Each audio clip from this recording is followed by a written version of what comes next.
अब माई माई नहीं रह गई बचवा, अब तू हाथ पैर वाला हो गईला।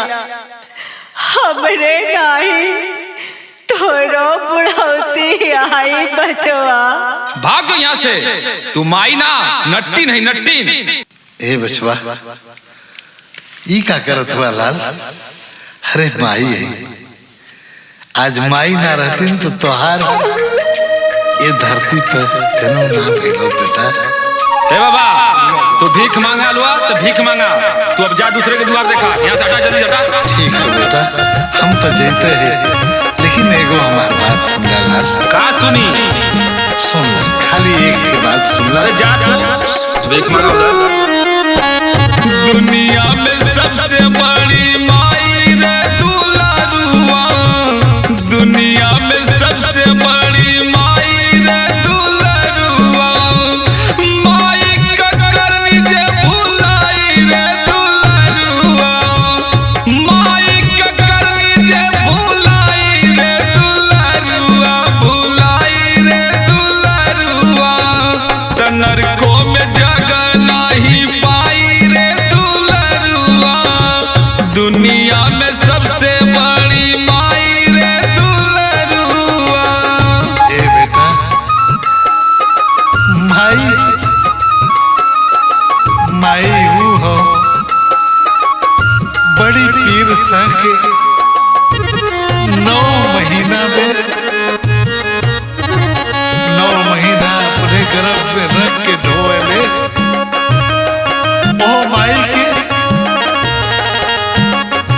साथे ऐसा करम अच्छा ना हो बेटा।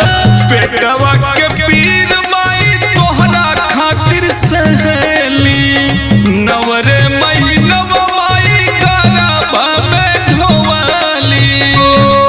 समझला बेटा हमार बात? हो बेटवा के पीर माई तोहरा खातिर सहेली, नवरे महीनवा माई गरबा में ढोवाली, 10वें महीनवा जनमाई रे दुलारुआ, 10वें महीनवा जनमाई रे दुलारुआ, जनमाई रे दुलारुआ, दुनिया में सबसे बड़ी माई रे दुलारुआ, दुनिया में सबसे बड़ी माई रे दुलारुआ। ए बेटा, भाषण मत जा यहाँ ले। माई सुना बेटा, सुन ला। अपने ओदे होके जब भूत के भेज देला तो अपने ओदे होके तोके झूरे कह देली माई, और अंचरा उड़ा के माई लोरी सुना के तोके ठोक ठोक सुतावेले। अरे बाबा, भाषण मत दा, उपदेश मत सुनो, जा अपने काम देखा अपन। सुना बेटा, मोती माता भेवला माई तबो नायन सैलिन, अपने सूते ओदे झूरे तोहा के सुतवालिन। समझला बेटा? का समझी?